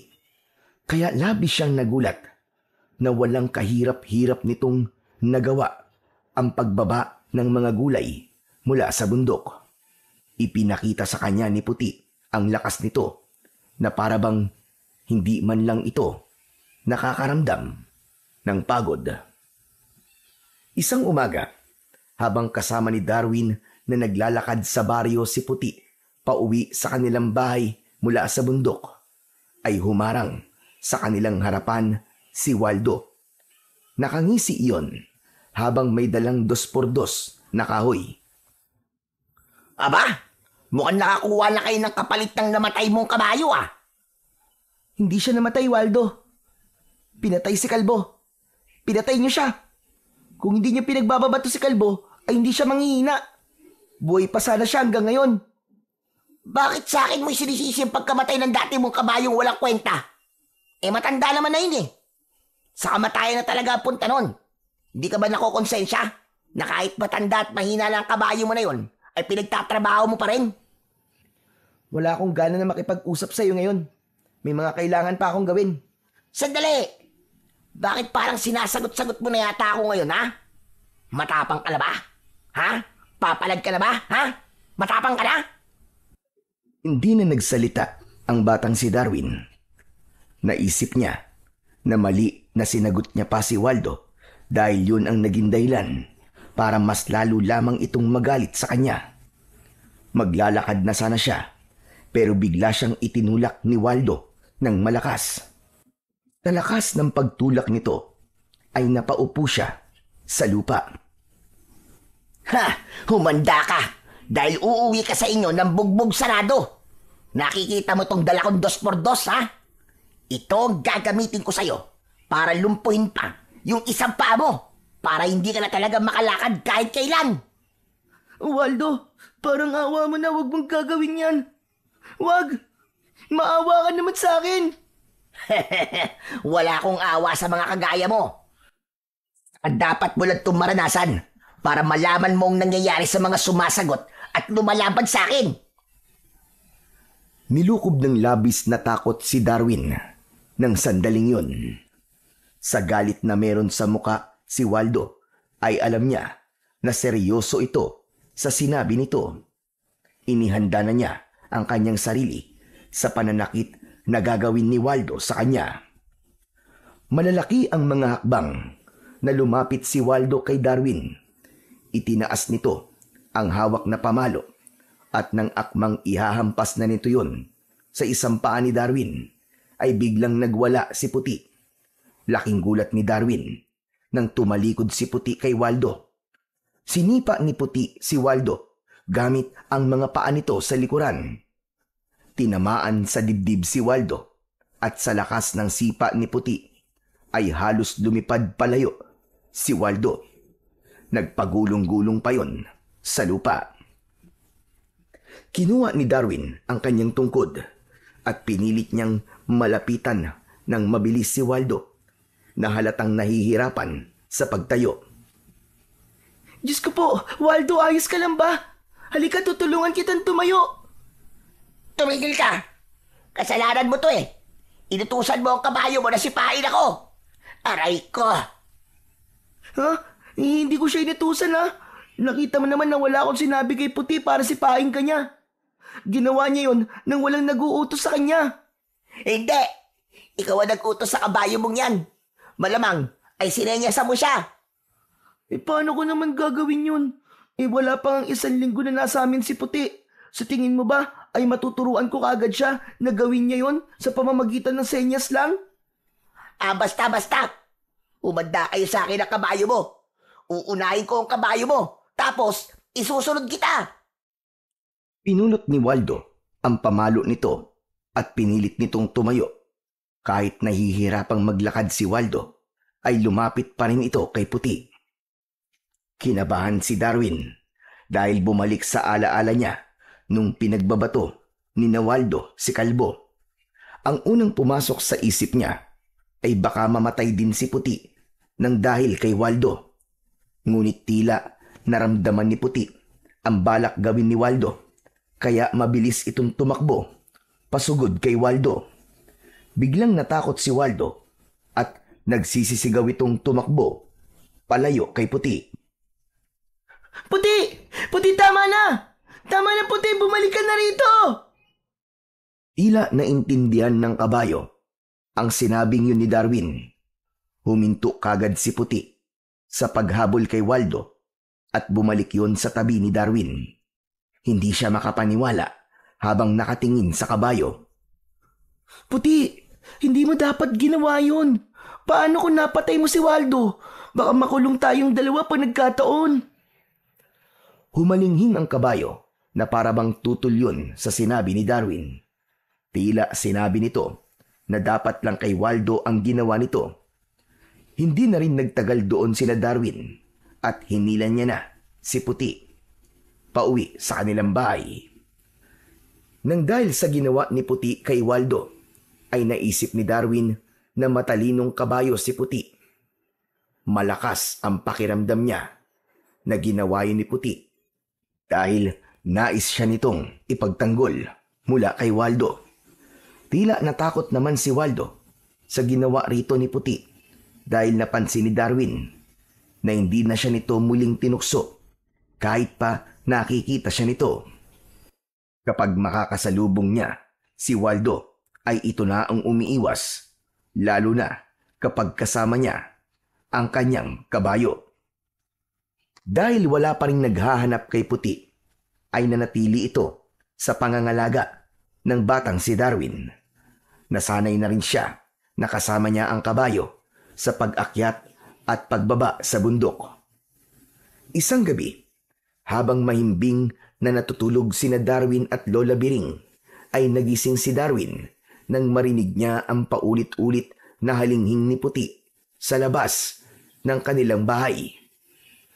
Ang unang pumasok sa isip niya ay baka may kung anong hindi magandang nangyayari sa kabayo, kaya pinuntahan niya ito sa likod ng kanilang bahay. Medyo kinabahan si Darwin nang makita niya si Puti na diretsyong nakatingin sa kanya. May pag-aalinlangan siyang lumapit sa kabayo. Puti, bakit ang ingay mo? May problema ba? Saka hindi ka pwedeng mag-ingay ng ganitong oras kasi magagalit si Lola Biring kapag nagising siya. Baka mamaya saktan ka pa dun eh. Ngunit labis ang pagkagimbal ni Darwin nang biglang nagliwanag ng bagya ang buong katawan ni Puti. Matapos yun, ay unti-unting nagbago ang anyo nito. Mula sa pagiging puting kabayo, ay nagkaroon ito ng mabalahibong katawan ng isang tao. Malaki ang katawan nito at nakasuot ito ng bag na yari sa balat ng isang hayop. Ngunit mas lalo siyang nagimbal dahil ang mga paa nito at ang ulo nito ay nanatiling sa kabayo. Sisigaw sana si Darwin, ngunit biglang dumilim ng gusto ang buong paligid. Tila nasa isang napakalawak siyang lugar kung saan walang hanggan ang kadiliman. Ang tanging nakikita niya ay ang kanyang sarili at ang kakaibang nilalang sa kanyang harapan. Huwag kang matakot, Darwin. Hindi kita sasaktan. Ako si Lukban at isa kong tikbalang na naninirahan sa bundok. Tikbalang? Hindi. Hindi ito totoo. Nananaginip lang ako. Hindi ka nananaginip. Ang nangyayari ngayon ay totoo. Mamang tikbalang ay Lukban. Kung may nagawa man po akong masama sa inyo, patawarin niyo na po ako. Sabihin niyo po ang pagkakamali ko para hindi ko na po inuulitin. Wala kang nagawang pagkakamali sa akin at sa bundok. Wala ko rito para bigyan ka ng kaparusahan. Ang totoo nga yan ay natutuwa ko sa kabutihan ng iyong puso. Nagagalak ako na may mga tao pa palang kagaya mo na matulungin at may respeto sa lahat. May buhay man o wala. At nahahabag din ako sa iyo. Sa kabila ng iyong kapansanan, ay nagagawa mo pa rin tulungan ang iyong lola. Naaawa ako dahil kahit alam ng mga taong nakapaligid sa iyo na may kapansanan ka, ay sinasaktan at tinutukso ka pa rin nila. Matapos yung sabihin ng tikbalang na si Lukban, ay unti-unti nang gumaan ang pakiramdam ni Darwin. Naramdaman niya kasi ang sinseridad sa bawat salitang binibitiwan nito. Mga salita na noon lamang niya narinig at mula pa sa isang kakaibang nilalang. Maraming salamat po sa inyong malasakit. Pero ganun nga po talaga siguro kapag may kapansanan po ang isang tao. tampulan po siya palagi ng tukso. Ngunit hindi dapat ganoon, Darwin. Hindi dahilan ang kapansanan ng isang nilalang upang makaranas siya ng panunukso mula sa iba. Kaya naisip ko na karapat-dapat kang handugan ng isang gantimpala. Ha? Ano pong gantimpala? Ginto po ba? Mga alahas? Hindi ko po tatanggihan ng mga yun kasi paniguradong magiging mayaman na po kami ni Lola. Higit pa sa ginto at alahas ang aking ibibigay sa iyo. Nasa iyo pa rin ba yung sapatos ng kabayo na nakita mo nung tinulungan mo ko sa bundok? Opo. Tinago ko po yun eh. Akala ko nga po sa inyo yun. Pero tinignan ko po ang mga paa nyo kaso kumpleto naman po ang mga sapatos nyo eh. Kunin mo ang bagay na yon at dalhin mo rito. Matapos yung sabihin ng tikbalang na si Lukban, ay bumalik na sa normal ang kadiliman sa paligid. Nagawa na ni Darwin na bumalik sa loob ng kanilang bahay. Kinuha niya ang sapatos ng kabayo at agad niyang binalikan ang tikbalang. Ito na po. Ito na po yung sapatos ng kabayo na sinasabi nyo. Yan ang gantimpala na aking ipagkakaloob sa iyo. Ano po? Ito po? Pero hindi naman po ako kabayo para gumamit nito eh. Sa kung ibibenta ko naman po to sa junk shop, parang wala pa tong 1 kilo eh. Pero ayos lang po pala, tatanggapin ko pa rin po ito. At iisipin ko na ang bagay po na ito ay patunay na may nakilala po kong tikbalang na kagaya po ninyo. Hindi yan isang pangkaraniwang sapatos ng kabayo, Darwin. Yan ay ang makapangyarihang mutya ng sapatos ng kabayo. Teka. Hindi po ba't ang mutya ay yung parang agimat o anting-anting? Higit pa roon ang taglay niyang kapangyarihan. Itali mo yan sa iyong bewang at makakamtan mo ang kapangyarihan ng mutya na yan. Ano po ba ang kapangyarihan na meron to? Iyon ang dapat mong tuklasin, Darwin. Malaki ang tiwala ko sa iyo na gagamitin mo yan sa kabutihan dahil busilak ang iyong puso. Magsasalita pa sana si Darwin nang bumalik na si Lukban sa pagiging isang kabayo. Lukban, sagutin niyo po muna ang tanong ko. Anong kapangyarihan ng mutya na to? Wala na. Ang daya niyo naman. Hindi niyo pa nga sinasabi sa akin eh. Nanatili si Lukban sa pagiging kabayo at wala na siyang nakuwang sagot mula rito. Wala nang nagawa si Darwin kundi ang sundin ang sinabi ng tikbalang. Naghanap siya ng matibay na tali.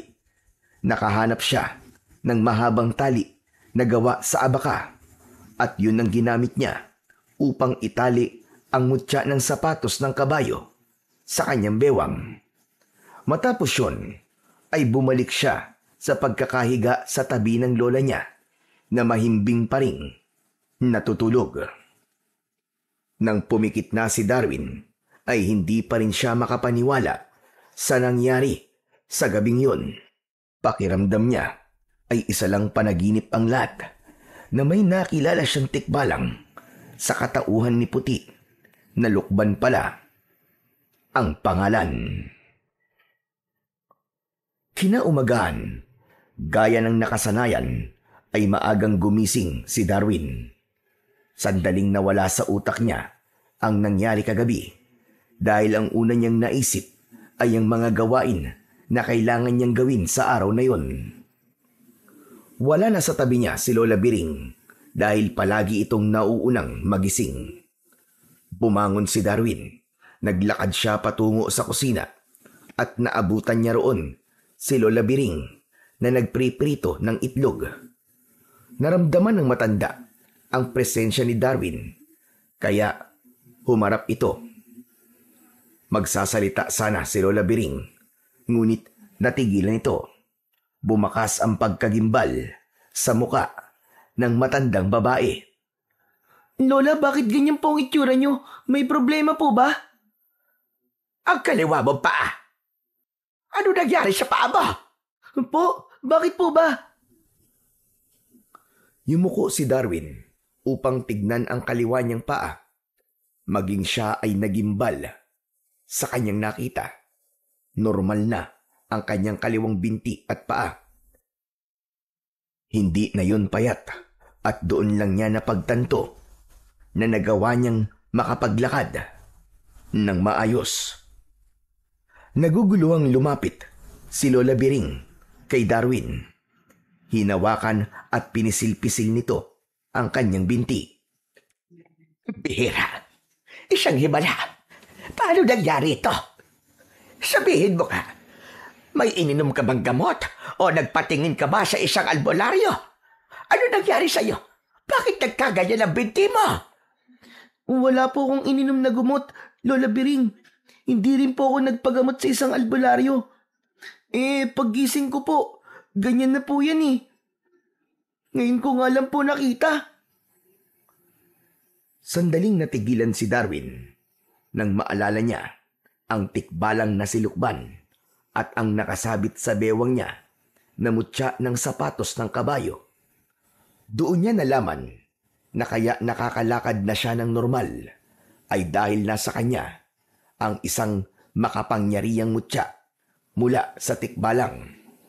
Nagdesisyon si Darwin na wag munang sabihin sa lola niya ang tungkol sa bagay na yon. Naluwa si Darwin sa labis na kasiyahan. Pakiramdam niya ay nangyari na ang himalang matagal niya nang nais mangyari sa kanya. Hindi ko po talaga alam kung paano po ito nangyari. Pero napakasaya ko po. Magaling na po ang isang binti ko at paa ko, Lola. Magaling na po ako. Hindi na nakapagsalita ang matandang si Lola Biring. Hindi alam ni Darwin kung masaya ba o hindi ang lola niya sa magandang pangyayaring yon. Pero nang sandaling yon, ay hindi na yon binigyan ng pansin ni Darwin dahil mas lamang ang kasiyahan na kanyang nararamdaman. Mabilis na kumalat sa buong baryo ang tila himalang nangyari kay Darwin. Marami ang nagtanong sa kanila ni Lola Biring kung paanong biglang gumaling ang pagiging pilantod ni Darwin at iisa lang ang naging kasagutan nila. Hindi nila alam kung paano yun nangyari at kinukonsidera nila na isa yung himala mula sa kalangitan. Isa sa mga naging masaya sa paggaling ni Darwin ay walang iba kundi ang kaibigan niyang si Rodel. Hindi ito makapaniwala na makapaglalaro na sila nito ng habulan at makakaakyat na sila ng magkasama sa mga puno. Habang si Puti ay nananatiling normal na kabayo sa paningin ng lahat. Ngunit para kay Darwin ay hindi na isang kabayo si Puti dahil batid niya na isa tong makapangyarihang tikbalang na siyang dahilan ng kanyang paggaling. Habang pababa si Darwin ng bundok kasama si Puti, ay kinausap niya ito. Puti, maraming salamat ha. Kasi ipinagkaloob mo sa akin ng mutya ng sapatos ng kabayo. Sa totoo lang, hindi ko na inisip na darating ang araw na makakalakad ako ng normal eh. Ganito pala ang pakiramdam kapag walang problema ang mga paa at binti, no? Grabe, napakadaling makapunta sa mga lugar na gusto kong puntahan. Hindi ako nahihirapan maglakad. Hindi nangangalay yung isa kong paa. Nagulat si Darwin nang nag-anyong tikbalang si Puti. Tumapon ang mga gulay dahil doon. Hala, Puti, bakit ka naman naganyang tikbalang nang wala ka man lang pasabi? Tignan niyo po. Lagot, kumalat na ang mga gulay. Tepok ako nito kay Lola. Paumanhin. Ngunit nais lang kitang makausap sa pagkakataong ito. Masaya ko na masaya ka sa gantimpalang ipinagkaloob ko sa iyo. Opo, sobrang saya ko po talaga. Hindi niyo na po alam. Hindi po kasi ako makapaniwala na makakalakad pa ako ng normal eh. Karapat dapat ka sa gantimpalang yan. Ganyan ang nararapat sa mga kagaya mo na may mabubuting puso. Ngunit nais ko lang ipaalam sa iyo na hindi lang ang paggaling ng iyong kapansanan ang kayang gawin ng mutya ng sapatos ng kabayo. Talaga po? Ano pa po? Pwede po bang sabihin niyo muna sa akin kasi baka bumalik na naman kayo sa pagiging kabayo nang hindi pa po nasasagot ang tanong ko, kagaya po nung una. Batid ko ang hindi magandang nangyayari sa inyong baryo ngayon. Alam ko na may isang aswang ang naghahasik ng lagim at ramdam ko ang takot mo at ng mga kababaryo niyo sa nilalang na yon. Tama po kayo. Nakakatakot po kasi wala kaming proteksyon ni Lola mula sa aswang. Hindi po kasi naniniwala si Lola sa aswang kaya hindi po siya nagsasaboy ng asin sa paligid ng bahay namin. Ang asin ay pansamantalang proteksyon lamang sa aswang. Ngunit tandaan mo, Darwin, ang pinakamalakas na proteksyon laban sa aswang ay nasa iyo na. Ang mutya po ba ng sapatos ng kabayo ang tinutukoy nyo? Tama ka. Magagamit mo yan sa pakikipaglaban sa aswang na yun, Darwin. Ano po? Bakit kailangan ko pong makipaglaban? Hindi po ako marunong makipaglaban lalo na po sa isang aswang. Kaya mo, Darwin. Lalo na't nasa iyo ang isang makapangyarihang mutya. Maniwala ka lamang sa iyong sarili at ako na ang nagsasabi sa iyo na magagawa mo ang mga bagay na akala mo ay hindi mo kaya. Pero Lukban, Hindi na nagawang tapusin ni Darwin ang kanyang sasabihin dahil sa isang kisap mata ay naging puting kabayo na muli si Lukban. Alam niya na kahit na anong tanong ang gawin niya ay wala na siyang makukuwang kasagutan mula sa tikbalang, kaya inayos niya na ang mga nagkalat na gulay. Ibinalik niya ang mga yon sa tiklis at saka sila muling naglakad ng kabayo pababa sa bundok. Simula nang malaman ni Darwin na magagamit din niya ang mutya ng sapatos ng kabayo sa pakikipaglaban sa aswang, ay nagkaroon siya ng takot. Palagi niya kasing iniisip na sa kabila ng pagkakaroon niya ng makapangyarihang mutya, ay hindi naman niya alam kung paano yun gamitin pagdating sa pagprotekta sa kanyang sarili at sa ibang tao. Isang umaga, nakaupo si Darwin sa upuang nasa likod ng kanilang kubo. Nakatingin lang siya kay Puti habang malalim na nag-iisip. Nagulat si Darwin nang biglang tumabi si Rodel sa kanya. Natawa ito nang magulat siya. grabe ka, ang lalim naman ang iniisip mo, Darwin. Ang dali mo tuloy gulatin. Ano ba kasing iniisip mo? Yung mga nangyayari sa akin sa mga nakalipas na araw. Hindi pa rin kasi ako makapaniwala na nakakalakad na ako ng maayos ngayon. Alam mo, nagtataka rin ako kung paano ka gumaling eh. Umamin ka nga sa akin. May pakiramdam kasi ako na alam mo naman talaga ang sagot pero ayaw mo lang sabihin eh. Wala akong nililihim sa'yo, no? Sus, kilala kita. Alam ko kapag hindi ka nagsasabi ng totoo. Ano bang ginawa mo, ha? Siguro, ikaw, nakipagkasundo ka sa demonyo, no? Uy, grabe ka naman sa akin. Kahit gusto kong makalakad, hindi ako makikipagkasundo sa demonyo, no? Eh, ano nga ba kasing dahilan kung bakit gumaling ka? Sabihin mo na kasi. Hindi mo talaga ako titigilan hanggat hindi ko sinasabi sa'yo, no? Hindi talaga. Kaya kung ako sa'yo, sabihin mo na ngayon sa akin. Sige ka. Kahit hanggang mamayang gabi, hindi talaga ako aalis dito. Oo na nga, sasabihin ko na sa'yo. Kailangan ko rin kasi ng may mapagsasabihan nito eh. Pero mangako ka sa akin, Rodel ha. Mangako ka na wala kang pagsasabihang iba sa mga nalalaman mo sa akin.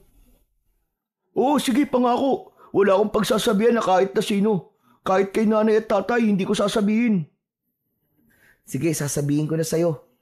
Ang totoo niyan, si Puti ang may kagagawan kung bakit nakakalakad na ako ngayon ng maayos. Ano? Paano si Puti? Hindi ba kabayo lang naman siya? Yun ang akala mo. Pero hindi talaga kabayo si Puti. Isa siyang tikbalang na ang pangalan ay Lukban. Ipinagkaloob niya sa akin ng mutya ng sapatos ng kabayo na kapag nakatali sa bewang ko ay nakakalakad ako ng normal. Sandaling tumayo si Darwin.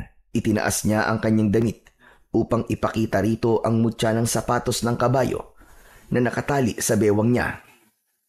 Wow! Ang astig naman yan! Ganyan lang ba ang reaksyon mo? Hindi mo ba ako tatawanan kasi hindi ka panipaniwala ang mga sinabi ko sa'yo? Wala naman ako magagawa kundi ang maniwala kasi na sinabi mo eh. Pero totoo kasi ang mga mutya. Hinamatay kong lolo, meron din siya mutya kaya napakahaba ng buhay niya eh. Nagsawa na nga lang yata siyang mabuhay eh, kaya itinapon na lang niya yung mutya. Tapos doon siya nagsimulang manghina hanggang sa mamatay na siya. Pero natatakot kasi ako sa isa pang kayang gawin ng mutya na meron ako eh. Alam mo Rodel, ang sabi sa akin ni Lukban, pwede ko daw itong gamitin sa pakikipaglaban sa aswang. Ito raw ang magiging proteksyon ko. Talaga? Ano namang nakakatakot dun? Ayaw mo ba nun? May proteksyon ka sa aswang na namemerwisyo dito sa baryo natin? Yung proteksyon, gusto ko yun. Pero yung makipaglaban ako sa aswang, parang hindi ko yata kaya yun. Natatakot ako eh. Sa bagay, may punto naman yung sinabi mo. Pero isipin mo na lang na hindi ibibigay ang mutya sa'yo kung alam ng tikbalang na hindi mo kayang makipaglaban. Kung ayaw mo niyan, ibigay mo na lang sa akin. Ako na lang ang makikipaglaban sa aswang. Tapos, uunahin ko si Waldo. Total, mukha rin naman siyang aswang eh. Puro ka talaga kalokohan eh. Eh di kung ibibigay ko tong mutya sa'yo, magiging pilantod na ulit ako. Ay, oo nga pala no. Eh di sa'yo talaga yan.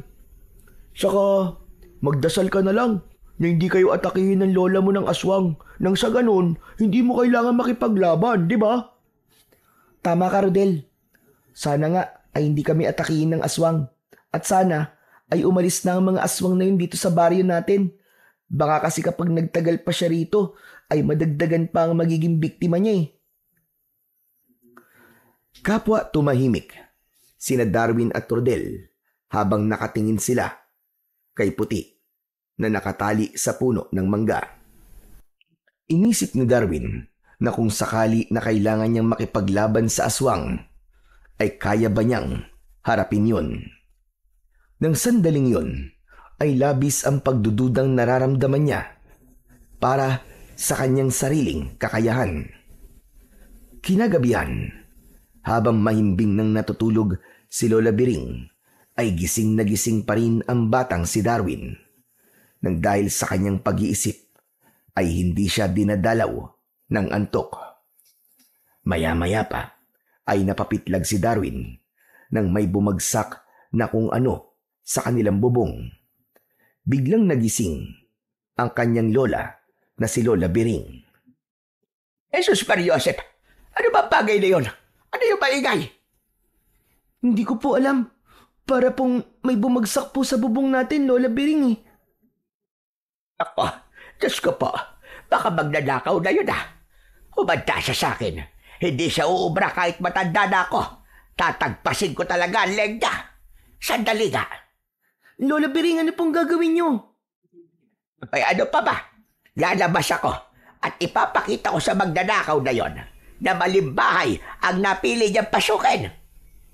Lola, wag na po kayo lumabas. Baka mamaya po aswang yun eh. Tigilan mo na nga ako sa kakaaswang-aswang mo. Tumigil ka. Sinabi lang hindi totoo mga aswang. Dito ka lang, huwag kang aalis. At kahit talo mangyari, ay huwag na huwag kang lalabas ng bahay. Nagkakaintindihan ba tayo? Pipigilan pa sana ni Darwin si Lola Biring. Pero bumangon na ang matanda. Nagtungo ito sa kusina at kinuha ang matalas na itak na nakasabit sa dingding. Matapos yun, ay lumabas na nga si Lola Biring ng bahay. Maya-maya pa ay narinig ni Darwin ang matapang na pagsigaw ng kanyang lola. Hoy! Ikaw! Kung sino ka bang nandyan sa bubong ng bahay namin, ay bumaba ka rito! Harapin mo ako! Huwag kang tuwag! Siraulo ka!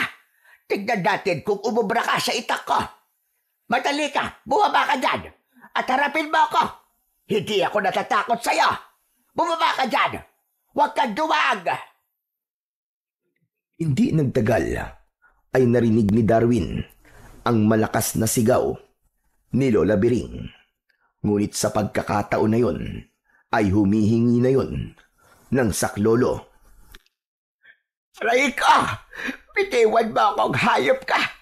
Bitiwan mo ako! Hindi mo ako mapapatay! Tulungan niyo ako mga kapitbahay! Tulungan niyo ako! Tulungan niyo ako! Naku po, Diyos ko! Si Lola Biring! Nagmamadaling lumabas si Darwin sa bahay nila. Labis siyang nagimbal nang makita niya na isang nakakatakot na nilalang ang nasa ibabaw ni Lola Biring. Isang nilalang na may mabalahibong katawan. Matutulis ang mga kuko. Parang patalim ang mga pangil at pulang-pula ang mga mata. Umaangil ang nilalang na parang isang mabangis na hayop na gutom. Agad na napagtanto ni Darwin na hindi magnanakaw ang nasa bubong ng kanilang bahay, kundi isang mapaminsalang aswang. Malakas na napasigaw si Lola Biring nang kagatin ito ng aswang sa balikat. Nakita ni Darwin ang itak na nalaglag sa lupa. Nang nakapagdesisyon siya na tulungan ang kanyang lola, ay naramdaman niya ang bahagyang pag-init ng mutya ng sapatos ng kabayo na nasa kanyang bewang. Isang kakaibang enerhiya ang gumapang sa buo niyang katawan. Tila may maliliit na boltahe ng kuryente ang pumasok sa kanyang mga ugat hanggang sa bawat himaymay ng kanyang laman. Bigla siyang nagkaroon ng lakas ng loob at tapang. Tumakbo si Darwin at kinuha niya ang itak. Hayop kang aswang ka! Pakawalan mo ang lola ko! Agad na itinarak ni Darwin ang itak sa likod ng aswang. Kasabay ng pagsigaw ng aswang ay ang pagsirit ng dugo nito sa likod. Galit na humarap ang aswang kay Darwin. Napaatras siya ng bahagya, pero hindi siya tuluyang tumakbo palayo. Hanggang sa unti-unting lumapit ang aswang kay Darwin. Parang gustong-gusto na siyang kainin. Darwin! Ano pang ginagawa mo? Bilisan mo! Iligtas mo na ang buhay mo! Tumakbo ka na sa loob ng bahay! Pabayaan mo na ako dito! Hindi po, Lola. Hindi ko po kayo susundin sa pagkakataong to. Hindi ko po kayo pababayaan. Haharapin ko po ang aswang na yan. Hindi po ako natatakot sa kanya. Kailangan ko po siyang labanan at patayin. Biglang sumugod ang aswang kay Darwin. Mabilis siyang yumuko nang akmang kakalmutin sana siya nito. Pakiramdam niya ay may kung anong sumanib sa kanya na siyang nagpapagalaw ng kusa sa kanyang katawan. Sa pagyukong yun ni Darwin, ay itinarak niya ang itak sa tiyan ng aswang. Umalingaw-ngaw ang sigaw ng aswang sa buong paligid. Doon na sumilip ang mga tao sa kani-kanilang mga bintana upang panoorin ang pakikipaglaban ng batang ni Darwin sa mabangis na aswang. Sa muling pagsugod ng aswang, ay malakas yung sinipa ni Darwin sa tiyan. Hindi siya makapaniwala nang lumipad ng malayo ang aswang nang dahil sa isang sipang yun. Pakiramdam niya ay hindi lang siya naging malakas, kundi nagkaroon din siya ng katangian ng isang kabayo. Nang napahiga ang aswang sa lupa, ay pinilit nitong tumayo. Pero nahirapan na ito. Sinamantala ni Darwin ang pagkakataon na yon na nahihirapan ang aswang. Kaya naman, ubod bilis siyang tumakbo, palapit sa aswang, at walang pagdadalawang isip niyang itinarak ang matalas niyang itak sa gitna ng noo nito. Nang hugutin niya ang itak, ay gumalaw pa ng ilang segundo ang aswang.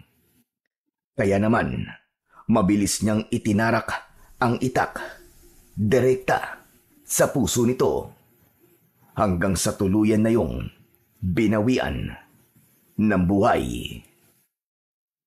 Doon na lumabas ang mga tao sa kani-kanilang mga bahay at masayang pinalakpakan ang ginawang yun ni Darwin. Bakas sa mukha ng mga yon ang pagkamanga, habang ang iba naman ay hindi makapaniwala na ang dating batang pilantod at inaasar-asar lang at laging sinasaktan ay siya palang tatapos sa buhay ng aswang. Agad namang nilapitan ni Darwin si Lola Biring. Tinulungan niya ang matanda na makatayo at dinala niya ito sa loob ng kanilang kubo. Inihiga niya ito sa sahig na kawayan. Lola, sandali lang po ah. Dito lang po kayo. Kukuha lang po ako ng panlinis sa sugat niyo sa balikat. Sandali lang po, mabilis lang po ako. Teka, apo. Babaya mo na gawin yan. Hindi naman malalim ang aking sugat. Kaya ayos lang ako. Pero Lola, baka ma-infection po ang sugat niyo eh. Delikado po. Ayos lang ako. Hayaan mo muna. Gusto ko lang sabihin sa'yo na narinig ko ang pag-uusap niyo ng kaibigan mo si Rodel tungkol sa isang tikbalang na nagbigay sa'yo ng makapangyarihang butya. Alam ko na ang butya na yon ang dahilan kung bakit mo natalo ang aswang at kung paano ka gumaling sa iyong kapansanan. Apo, bakit hindi mo sinabi sa akin ang tungkol sa bagay na yon? Alam niyo na po. Sorry po, Lola. Kasi po, hindi ko po alam kung anong magiging reaksyon niyo eh. Natatakot po ako sa inyo na baka kung ano pong gawin niyo po sa akin at sa mutya. Kung ganun pala, ay may takot ka nang nabuo sa akin. Ay nako, mali pala talaga ang naging paraan ko para tumapang ka, Darwin apo. Imbis na tapang pala, ay takot ang nagkaroon ka. Po, ano po bang ibig niyong sabihin, Lola Biring? Hindi ko po kayo maintindihan eh. Ang totoo niyan, apo. Kaya ako nagiging mahigpit sa'yo at naging matigas ang puso ko. Ay naisip ko na yun lamang ang taging paraan para maging matapang ka.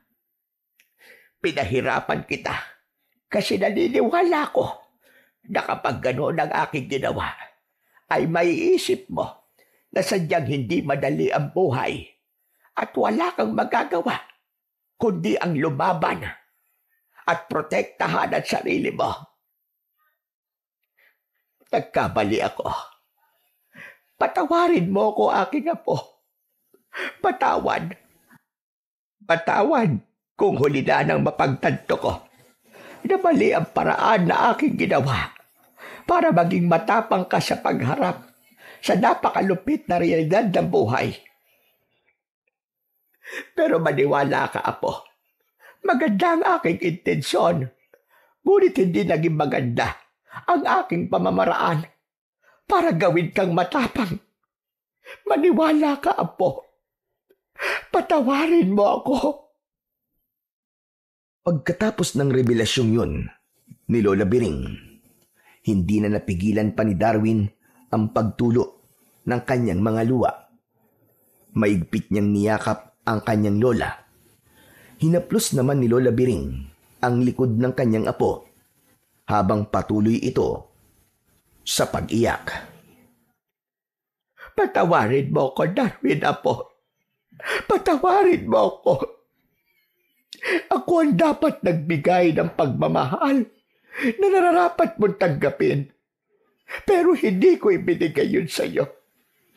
Patawad kung kinailangan mong maranasan ang mga ganong pagpapahirap sa mura mong edad. Patawarin mo ako, apo. Tahan na po, Lola Biring, tahan na po. Pero Lola Biring, salamat po kasi sinabi niyo po yan sa akin. Kaya ngayon, nauunawaan ko na po kayo. Alam niyo po na hindi magiging mabait ang mundo sa mga kagaya ko na may kapansanan. Pero hindi pa po yan lahat, Lola. Pwede naman po tayo magsimula ulit eh. Saka, wag po kayo mag-alala. Hindi po ako galit sa inyo. Pinapatawad ko na rin po kayo. Diyos ko, maraming salamat, apo. Napakabait mo talaga, bata. Nangangako ko sa iyo na simula sa gabing ito, apo, ay hindi na kita paihirapan pagmuli. Ibibigay ko na sa iyo ang pagmamahal na dapat ay noon ko pa ibinigay. Maraming salamat sa pagliligtas mo sa aking buhay, apo. Sa kabila ng kalupitan ko sa iyo, ay hindi ka nagdalawang isip na iligtas ako mula sa aswang. Maraming salamat, apo. Utang ko sa iyo ang aking buhay. Wala na po yun, Lola. Tapos na po. Tsaka syempre po, hindi naman po kita pwedeng pabayaan eh. Lola po kita. At mahal na mahal po kita, Lola. Salamat, apo. Mahal na mahal din kita. Halos ayaw nang humiwalay ni Darwin sa pagkakayakap sa kanyang lola dahil noon lang niya yon nagawa. Kahit patuloy ang pagpatak ng kanyang mga luwa, ay nakangiti siya. Labis ang kasiyahan na kanyang nararamdaman dahil alam niya na magiging maganda na ang mga susunod na araw niya sa mundo. Simula noon ay marami nang humanga kay Darwin dahil sa pagkakapatay niya sa aswang na matagal nang nagpapahirap sa kanilang lugar. Ngunit matapos ang tagumpay na yon, ay biglang naglaho ang kabayong si Puti at kasama nitong nawala ang mutya ng sapatos ng kabayo. Hindi na muling nagpakita si Lukban. Ngunit laking gulat ni Darwin dahil nanatiling normal ang kanyang paglalakad kahit wala na sa kanya ang makapangyarihang mutya. Para bang iniwan sa kanya ng tikbalang ang isang regalo na hindi na kailanman mawawala.